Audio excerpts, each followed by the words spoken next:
Hey, how's it going, everybody? It's your boy. I had to make sure my mic was on. It's your boy, Big Ball Holding Company. And if you haven't seen part one of this video for the JTS dual action shotgun, please go back and take a look at that. But if you're here just to see how the shotgun runs, you can stick around for a while because that's what this video is all about. We just got done talking about the actual gun itself, the actions, how it works.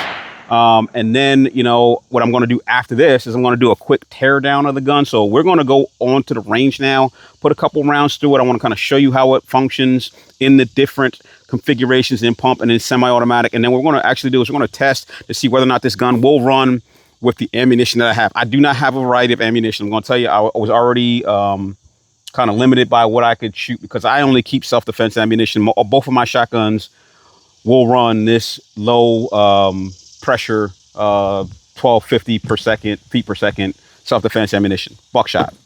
But because this is an inertia driven gun, it means it runs like a blowback system, like your pistols or whatever. It's not a gas driven gun.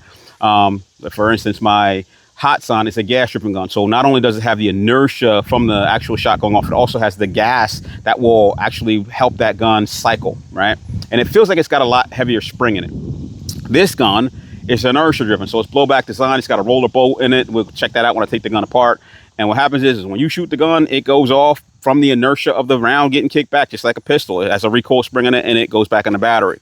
So for that reason, because it is designed to run off of inertia, you need a round that is going to give it enough kick to get the gun to cycle, pretty much, right? So that's the layman's of how this gun works.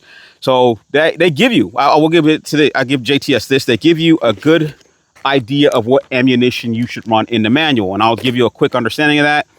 When it comes to the ammunition that will run this gun, it suggests that if the projectile weighs more than an ounce, I think it said like an ounce and an eighth, you can run anything from 1250 feet per second plus. And it's just a guideline. It's saying that, you know, depending on the ammunition, the manufacturer, charge, everything, you might get different results. But it suggests that if it's more than an ounce and an eighth, you can run from 1200 feet per second or more.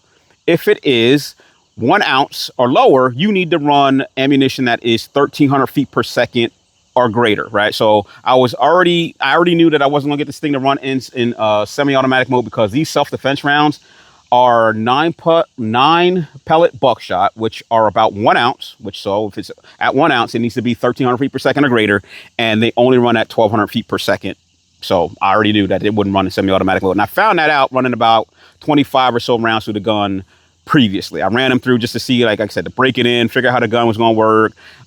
So I know what I'm going to get from the gun. It's not a secret. I'm not, you know, I don't want to make it seem like this is the first time. If you see any malfunctions this time or anything happens, this is because it is the quality of the gun and not because I am being shocked that it would happen. Right. So what I want to do is I want to get out on the range real quick and I want to run it in pump action. And I also want to try, because if you watch my first video, I was kind of unsure how this gun works because it's just got this little locking mechanism in here. So once the gun is empty, the carriage locks into a lock position, and you got to send the bolt forward in order to unlock the carriage in order to stay in the fight. So I want to see, I'm only assuming that if I am running this gun in pump action and I've already put a round through it and everything's cycled the way it's supposed to cycle, what's going to happen is this carriage is not going to be locked, and I'm going to be able to keep putting rounds in the gun to keep shooting. So we're going to do that. We're going to load it up.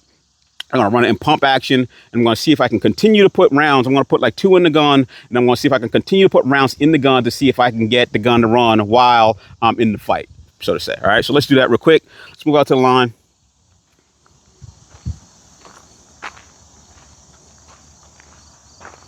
Good.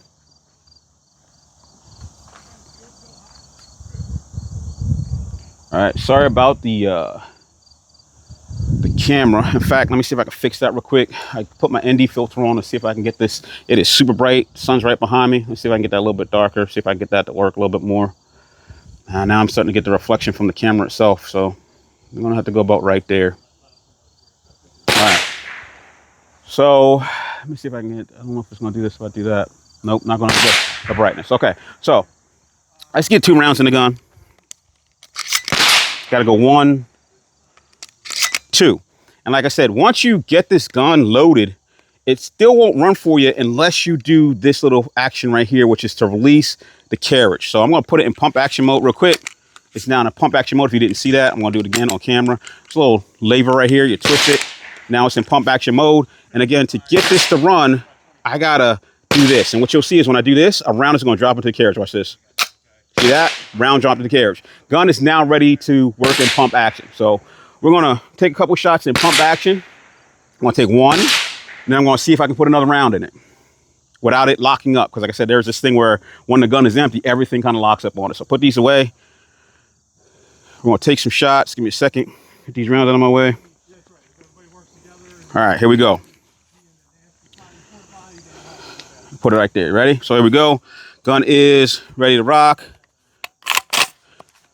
Fire this round.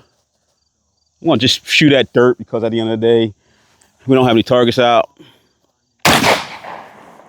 All right. Gun is the actual next round is in the carriage, and as you can see, that carriage is not moving. So I could not at this point reload this gun. I can't reload it. But what I could do is, let's see. That one's out.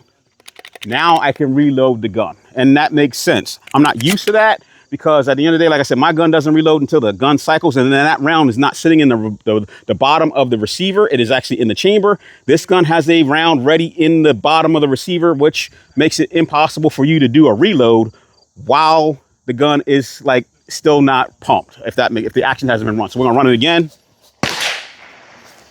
I gotta make sure I'm in frame here. All right, here we go.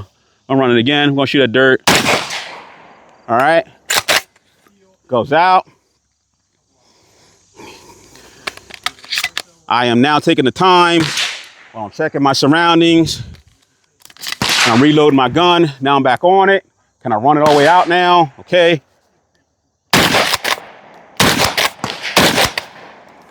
Gun is empty and the bolt does lock back. All right, bolt's locked back. And because it's semi-automatic, that means the pump is locked back. In order for me to send this pump forward, I gotta release it like I would do with semi-automatic. All right. So that is the pump action version of the gun. Now what we're gonna do is we're gonna put it in semi-automatic. And like I said, I knew that those 1250s were not gonna run in the gun because I did it yesterday. But I have on the bench, which I forgot to bring out here with me, we have some Winchester military that are 1325 feet per second, double lock buck. And I want to see if they run in the gun because I got it all lubed up, got some rounds through it, should be broken in a little bit. Let's see if they run. All right, we're back. All right, so like I said, we got some, it says duck on it. I thought this was buckshot. What the hell is this? I thought this was double. Oh yeah, it doesn't say duck. It says, well, this one says duck, but it is double eye buck. You probably can't see that because of the glare in the camera. So again, 1325, it feels heavier. It feels heavier than what I was shooting. It feels a lot heavier actually. So I think I might be good with this one because those previous rounds I was shooting with you holding on to light, you can see that they were like half full and they felt light, but these feel substantially heavier. So I'm gonna do two. I'm gonna do two and we're gonna see what happens. See if it cycles them. We're gonna put these other ones in my pocket. All right, so here we go. It is now in semi-automatic. Again, what you gotta do to get this gun operational after you put some rounds in it is release the carrier. Now, once you release the carrier, the bolt is still locked because the gun it needs to be released with the bolt release on the bottom. So that's the, again, operation wise, I haven't figured it out yet. That means I got to come off my offhand here because I need two hands to do it. So I'm going to take this, press it down, and I'm going to run that gun. And now that gun is hot. So I'm going to take two shots. I'm going to see if it runs them both. Again, these are 1325 plus, so shouldn't be any excuses if it doesn't run them. There we go. First one. Woo! Ran them. Ran them. Let's do two more. Again, this is locked. So we're going to let it go. Now it allows me to get those in there. I'm going to run them again. Ah! Probably yelling. I don't know why, but now I got some dirt on it. So we even got some dirt in the gun. So let's see if this gun runs. A little bit of dirt on it. Gun's loaded. Release it. Bolt's still locked. Again, I got to go offhand to do this, right? So offhand, we're going to run three this time. I got to leave. This shit kicks. Here we go.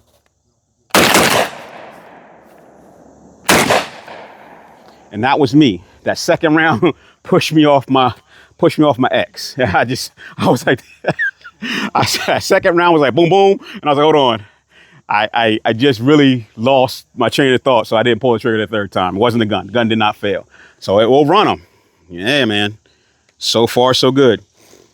So far, so good. Let's just make sure it ain't a fluke. Let's run 5 more. Let's run them like 5 at a time. Let's not do in between. Let's just do a quick dump of 5. Give me a second. Let me get 5 more. All right. We got 5 more. I'm trying to see where I'm aiming at in the camera here. Let me see.